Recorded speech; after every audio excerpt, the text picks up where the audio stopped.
Hi guys, this is Lashette from Scarlet Moon Creations, and I'm back with a new video. This is something different. This is my week 1 for the Past Lives Club September reading. I don't know what we're calling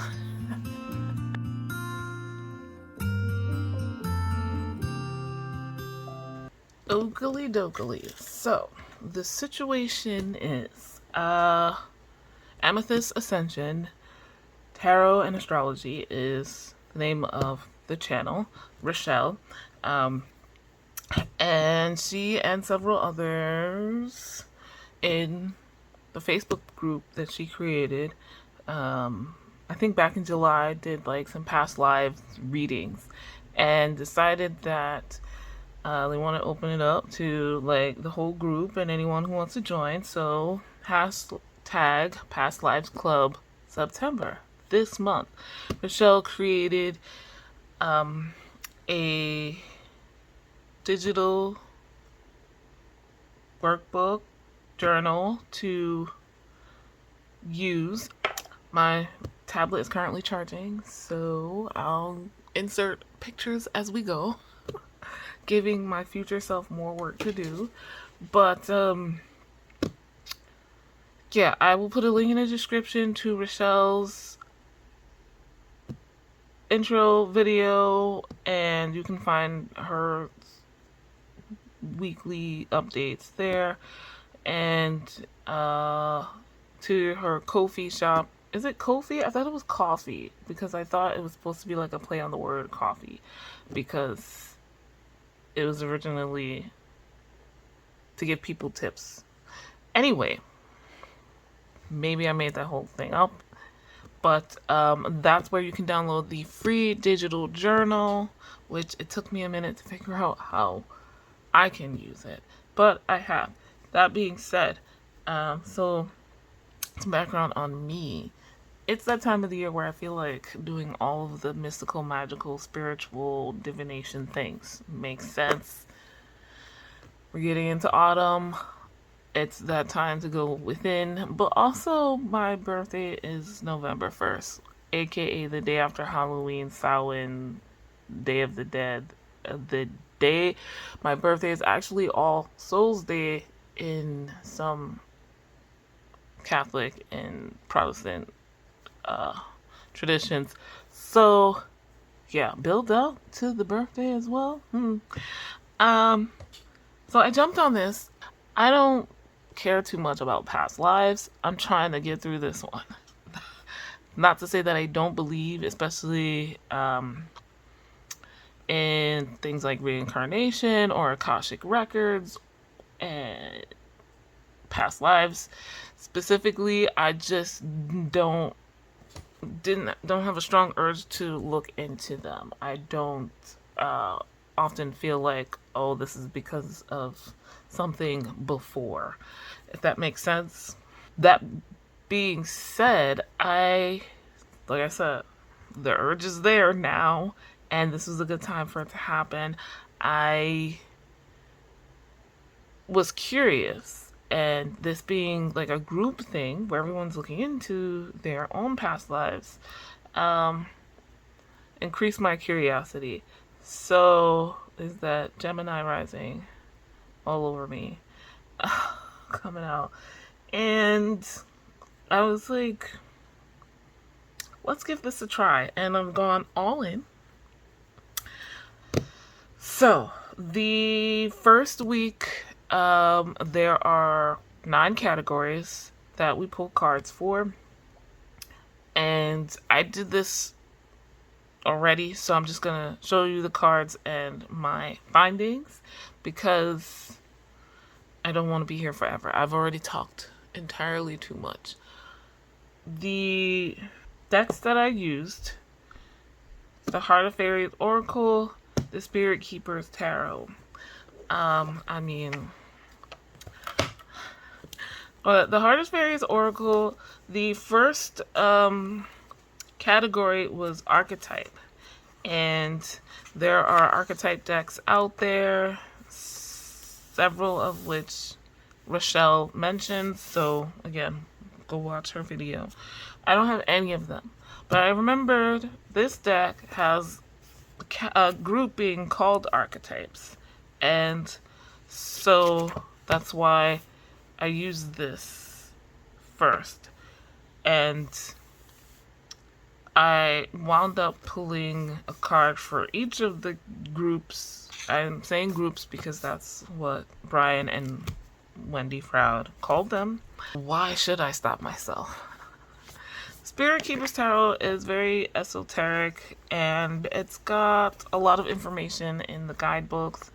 There's, a ton already in the Little White Book, but the Book of Maps also has a lot. So I was like, we'll go with that. I figured the first card I pull will be my archetype, and then the rest of them, the Spirit Keeper's Tarot. Little did I know I was wrong.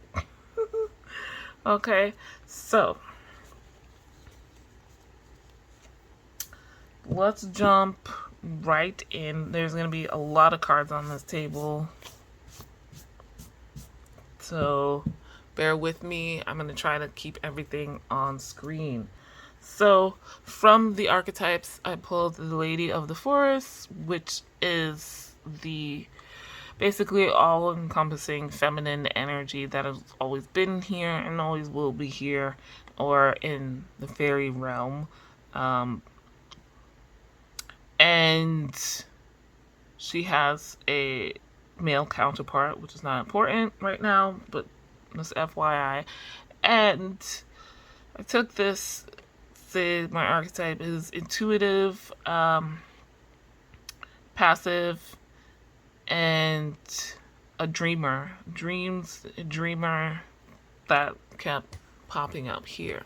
So then I decided, well, you should pull a card for each of the groups, like I mentioned already. And that was, or wasn't, a great idea. First, from the Queens of Fairy, I picked the Queen of Day, and she's all about grace and daylight and blessings, some youthfulness, so I equated that with like dawn, the rising of the sun time. From the Queen's Consorts, I picked the Thief, who you can see I have gotten quite a few times over the many years I've had this deck, so we are well acquainted. This face steals time, steals energy, so can show up like procrastination and lethargy, and it's like it comes to let you know why, what's going on. Pay attention. You're missing something. Right. Then from the sprites, because the next grouping is actually the archetypes. I skipped that. Obviously, I already picked one. The sprites got the Bright Spark, which I took to be the spark of inspiration, the light in the darkness, seeing your way forward. From the ladies, not to be confused with the queens, they are more personal, where the queens are a little more general. So I've got the Lady of the Leprechauns. Each lady comes with some gifts. She's got 2, and she's tricky. She's tricky. You can have good luck or you can have bad luck. It's the luck of the draw, and you need to be paying attention, because she can trick you, can be deceptive. And Prick Up Your Ears is from the Tricksters. And pay attention. There's some, in particular, auditory deception. I'm not sure which conjugation of that word she used, but anyway, oral. Anywho, yeah, perception is important to pay attention to, because what you think you hear, what you think is intended is not. Taking things the wrong way is a thing that happens. The next category is the journey. And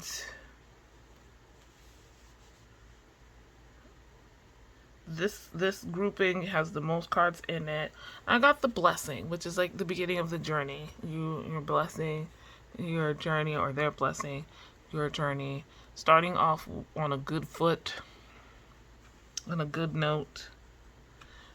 And last but not least, I hope we can fit on the camera, the unnamed. So this is an additional grouping I mentioned. There are 8 groups. There's technically 9. 3 of these cards don't have any names or numbers on them, so you can use them as you will, and I decided to include them as their own category. And I took this as, paying attention and being nosy, even watchful and waiting. So altogether, I feel like my archetype is the passive kind, the one who likes to be nice and polite, to wish people well, and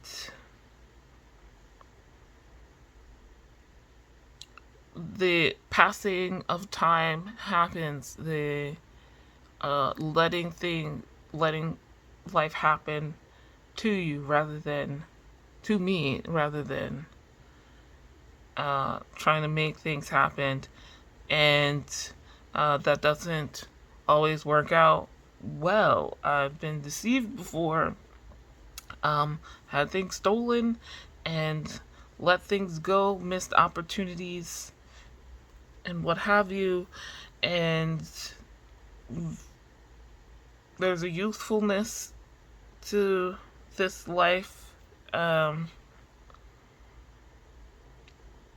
a still learning, still figuring things out, still being inspired, still hopeful, but having been deceived, having been hurt, now learning to be more careful, more watchful, more discerning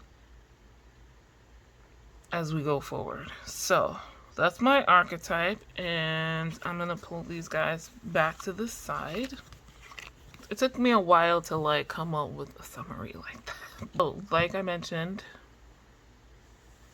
there are 8 other categories that Rochelle created, and I mean, you do what you will with them, right?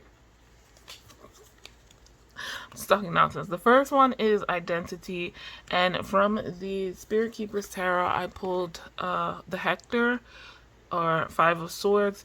This deck is created by Benabel Wen, and if you so choose to use it like that, each card is the embodiment of a particular spirit, and their names, their titles are at the top. So this is the Hector, and it took me a while to fully understand this. I think the question of identity was a little confusing to me, and then the Hector as the answer for this life, I was like, what, huh? So this is Greco-Roman mythology. There's still questions on whether or not the Trojan War being... I think the Trojan War has been... I was reading this earlier too. Said to have actually happened. The reason for it, we're not sure, but I forget which, the Odyssey or the Iliad the story is in, but the myth that most people are aware of is it's the battle for Helen of Troy and Achilles versus, I forget what's his name. But anyway, there's a dude called Hector involved as well, and there's a little bit of a betrayal and backstabbing, a Trojan horse, all of that, whatnot, right? So, Lay Hector. In this, we have in the background some goddesses helping the two gentlemen there. This card, Five of Swords in general, I tend to like flip-flop, which is probably good because, you know, all of the cards in tarot have multiple meanings you can take from them. But in general, I don't tend to see this negatively. Like, I don't see the person picking up the swords as a coward. However, for this past life, I get the feeling that I was cowardly, and someone who was heavily influenced by politicians, and I say it that way, not necessarily politics, though that can be said as well, and may have made some wrong choices or let things happen to them, if we go with the archetype. So we'll come back to this card in a second. Now, the next category is time frame. And with this, I got the urge to pick up my Only Time Will Tell Oracle. This is by Amethyst Rose. Oh dear. I forget. I'll put it on the screen. You'll see it again because I'm going to use it as we go with in next week's video. But it's like, when is the time frame of this past life? And this cheeky deck tells me the same as last time. I know that the cards and the font is kind of hard to see from a distance, so I'm just showing you. And I'm like, I haven't done a reading in a minute. So what do you mean the same as last time? So I pulled another card, and it says today. And now I'm just like, well, huh? What are you talking about? So in my confusion, I then, after I pulled all the other cards, actually, you know what? I'm going to do that. I'm going to show you everything else I pulled and then come back. Because I wound up coming back and pulling from the Spirit Keeper's Tarot. So the next card category is the location. And again, I had the urge to pull from another deck. This is the backs of it, the Sacred Destinies Oracle. And again, you'll see this again next week's video. And I got the Wisdom card, but I wasn't paying attention to that. I was paying attention to the images, to the image, which is under the sea. And I was like, oh, wait a minute. The location is under the sea. I don't know that I am ready for what is coming next. All right, the fourth category I got, I went back to the Spirit Keeper's Tarot. The fourth category is faith. So what was my faith in this lifetime? And I got the Chancellor card, the Angel of Justice. This is the Justice card 11 in this tarot. And immediately left it at that. I took that as like balance. I feel like Sun and Moon balancing here. Justice, divine justice in particular, and truth, like truth and honesty. So there's, take from that what you will, I guess. The next category is love. The card I pulled for that is the Journeyman. Come on, focus, focus.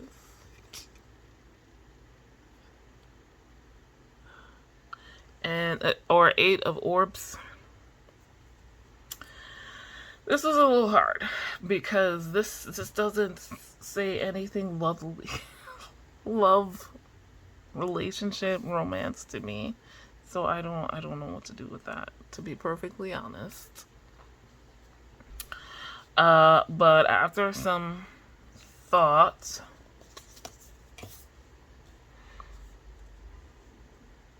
like, this seems like more familial love. These people definitely look older than this young lady. And then the 8 of Orbs is like hard work. So I was like, maybe it's a familial love, maybe it's working hard in the relationship or for a relationship. The next category was trauma. And I got a fairly decent one. The Conservator, or the 4 of Orbs. Orbs, by the way, coins pentacles in other decks. Actually, I think I can put these here because they're not as big as the others. Miserliness. It's like, I don't know. Like, maybe I would say, like, not cheap, not having enough money, being poor. But there's a lot of stuff back here. And they're dressed really nicely. So, next card I got was Death.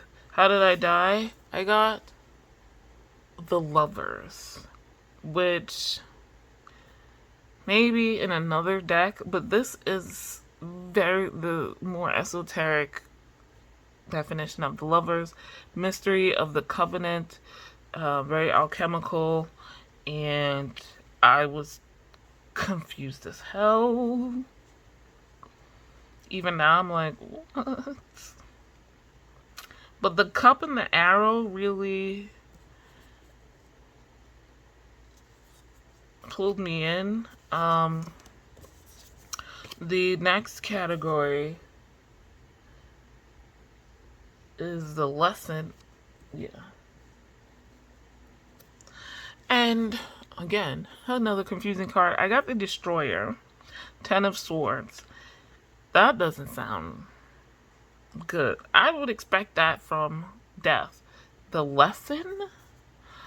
I was just like, well, backstabbing, clearly, which kind of fits with the whole Hector situation, if we're looking at the Trojan War and at least the mythology of it.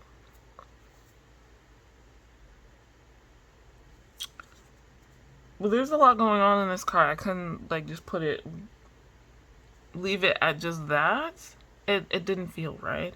Last but not least, and very last, because I forgot this was a category I had to pull for. I thought it was only 8, and there's 9.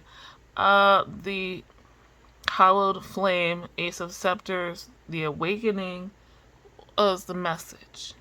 And I'll be perfectly honest with you.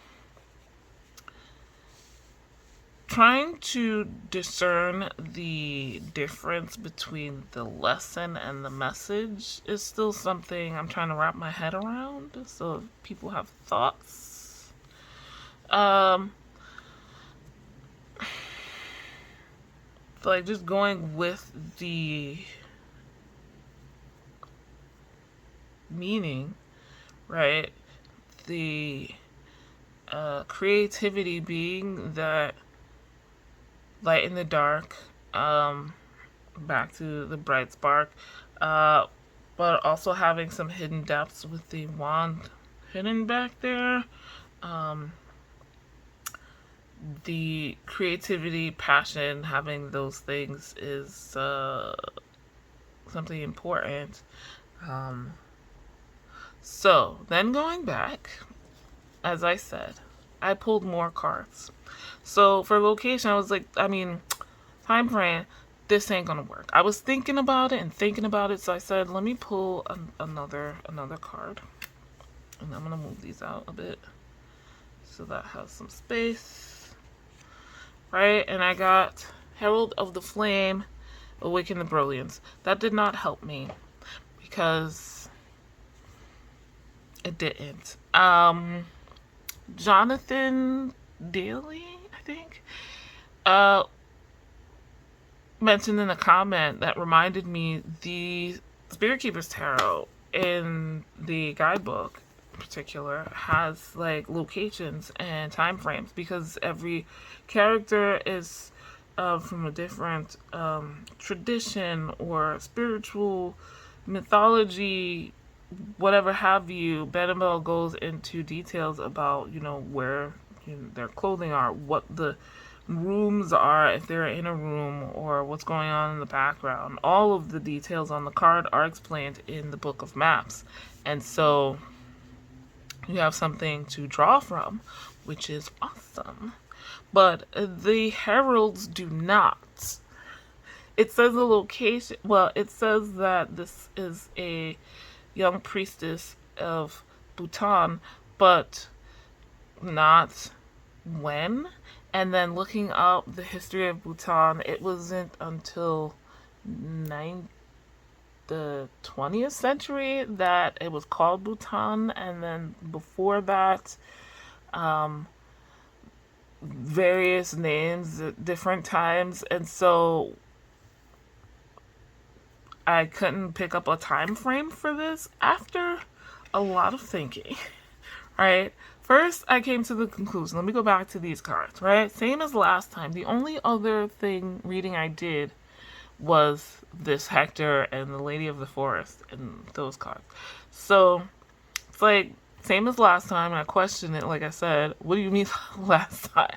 Like today. So today, that day, I was like, maybe we're talking about the Hector card, which is very clearly during the Trojan War. Like even from the imagery.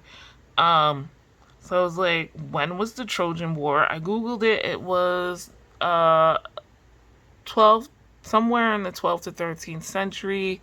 We cannot narrow it down because of a lot of details I'm not gonna go into right now. And I was like, well, how does that tie in with the Herald of the Flame? That was driving me nuts for most of this week. And finally it occurred to me, maybe this is not the time frame as such of when this life was, but where I was in this life. And the heralds tend to be youthful, and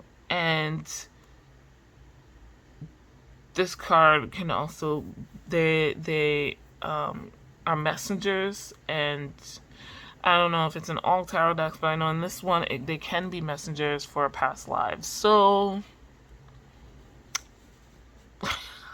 but I like the idea of being youthful. Well, it makes sense to me, even though that's not looking good for life in general. I don't think I lived very long with everything else going on here. Didn't die of old age. I'm not sure how long people were living back then, but yeah. So the next card I went and drew a tarot for was this one, for location. And yeah, Under the Sea is nice and all, but I was like, I think I need a little bit more than that. So I pulled the tarot card, and I got the Scarlet Shield, Sanctum of the Valiant. This, oh, let me show it to you up close. I don't even know if it's focusing properly when I do that. I think so. There we go. Right? And to show you, give you an example of how this works in this deck, right? In the guidebook, because this Benabel draws from all over the world. The Scarlet Shield. No, it's after the Aces. Here we go. After explaining a little bit, your spirit guide in this sanctuary is a shorn one, an Aztec warrior priest who shall be your formidable line of defense. And pictured in the background, I'm gonna try and make sure it focuses. There we go. Is the city-state Mexico Tenochtitlan. And Tenochtitlan, I'm not sure I'm pronouncing that right, in the 15th century. Right, and that's in the little white book. In the big book of maps, it goes into more details about the shield and all of that stuff. Right, so I did some Googling, and lo and behold, I feel so stupid saying that. Or silly, I should say, not stupid. Lo and behold, Mexico Tenochtitlan is a island on a lake in central Mexico. It was the I guess main city, central city, you might call it, of the Aztec Empire, and it's an island on a lake surrounded by water. So I was like, all right, that works for me. That was a fun thing, and I was Googling. Look, my resources are very North American and questionable because I was mostly using Wikipedia and Britannica.com. So, yes. However, I learned that the Aztecs didn't live here until the 15th century. And if, for my time frame, I'm basing it off the Trojan War, which is 12th through 13th century. So they weren't there yet. So it would be the people before the Aztecs, the Toltec, which the Aztecs basically took over through military might.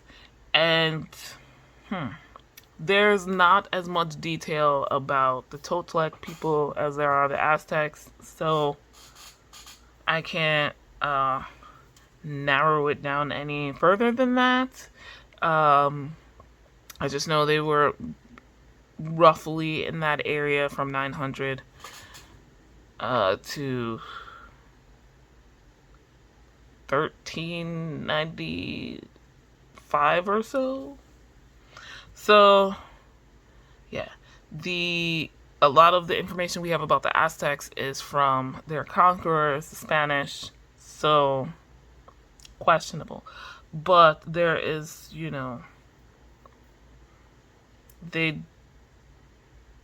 there are some similarities because they were from what is now more northern Mexico and, the southern United States, like Texas, etc. So, yeah. That's what I got. Young lady, maybe warrior, maybe not, but someone from 13th to 15th century Mexico, or what is now Mexico. So, next up we have faith, which I basically left at that. We're going to go into more detail for each category in the upcoming weeks. So, I'm okay with what we've got. I did a cursory look at some details about the Toltec culture and what's left, and not a lot. And like I said, there is some overlap with the Aztecs, not completely, as it is what it is. And quite honestly, the Spanish came in and destroyed a lot of what the Aztecs had, including, records of any kind, if they did, and between physical destruction and, people dying from diseases they had never experienced or been exposed to before.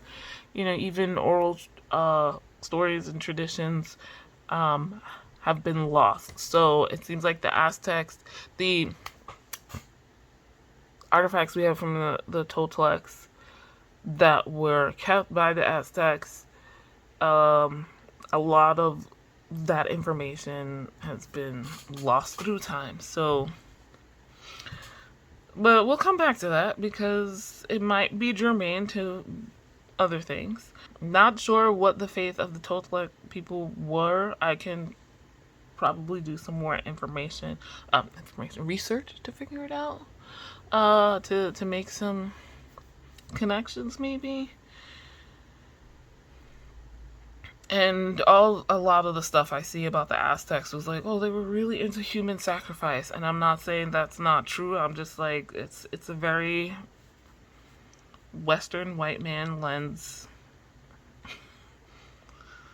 But you know, this is all pre-Columbian times, before Columbus discovered the Americas. Okay, next up was love, and I did definitely need some more. I was like, maybe all of these, like these two heads, it's a polyamorous relationship. I don't know. And I did not look that up with the Totolec or Aztecs to see if that's a thing. But I pulled the Holy Grail, Ace of Chalices, the Purifying, and that just made me feel like it was a very peaceful relationship. Maybe something I went to for peace. But this could still be parental figures, given that I'm thinking I was young for most of my life. But still like a relationship worked on to have peace and love in. So yeah. Then the trauma, I felt, unsure, so I wanted some more info, and I pulled another card. I got the Seeker. Now, this is one of the three Fool cards, or more importantly, significators in this deck. I wasn't using them as significators, and I kept all three in because I didn't think about it. So in that case, I mean, this is basically like, oh, you're seeking information. Well, the gods don't want to tell you until you're ready. And this could be like a labyrinth. It feels like some place to get lost in, and I just felt like a hoarder. So that could be, I could be a hoarder. Could be a hoarder in this previous life. That would be my trauma, I guess. It's not that it's not traumatic, it's just not what I was expecting. I don't know what I was expecting, but it wasn't that. I'm not gonna lie, this made me feel very like this is this current life. So, not that I'm a hoarder now, I'm just saying. The lovers, I also felt I wanted some more on because this doesn't feel like death either. I thought, okay, so the arrow and the cup, maybe poison? Did I poison myself? Did someone else poison me? Was it an accident or on purpose? Because this is very much alchemy, and something here feels like maybe I would be mixing things. And not know what I'm doing, I could mess it up. So, but anyway, I pulled the golden shield. These are the queens. The shields are the queens in this deck. Sanctum of Splendor. So the shields are considered places that are sanctuaries, and the shield is like protection. And yeah, it felt very mystical and spiritual in a sense. I chose because that's the other aspect other than alchemical, like a choice. And there's this middle path with the arrow, but also the like waterway, the blue path back here that's going on both sides. Like you see a third path, and I feel like I chose my path for protection, for peace. So I don't know. That's something to delve into more. And then for the lesson, like I said, I left it at that. Thinking about it some more though, I was thinking maybe still feel like the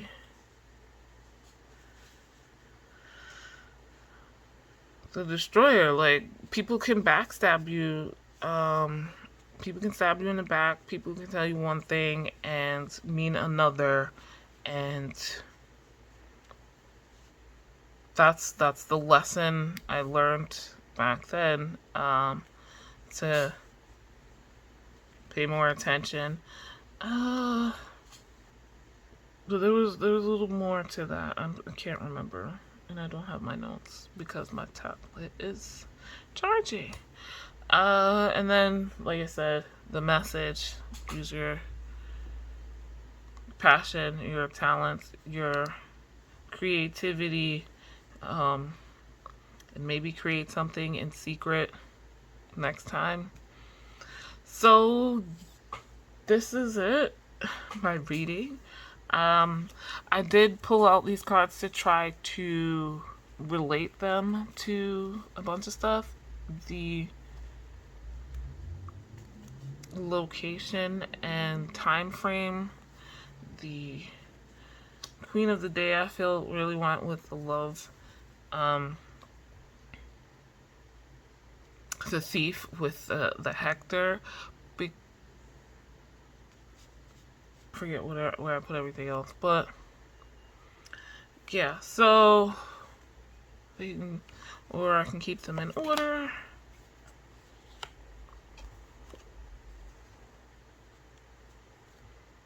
Right. This is what it is. But that is my reading for week 1. Let me know what you guys think, and I will be back. See, this is long even without the shuffling and researching and reading and all of that stuff. So yeah, let me know what you guys think. I'll be back for week 2 where we delve in more detail into identity, time frame, and location. Like I said, I've already picked out some decks for those, and yeah. Thank you guys so much for watching. Like this video if you liked it. Subscribe if you are new. Hit the notification bell so you know when the next video is coming.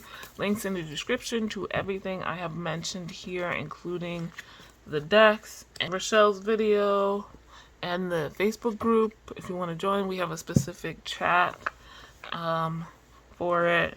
And that is it for me today, guys. I will see you in the next one. Bye.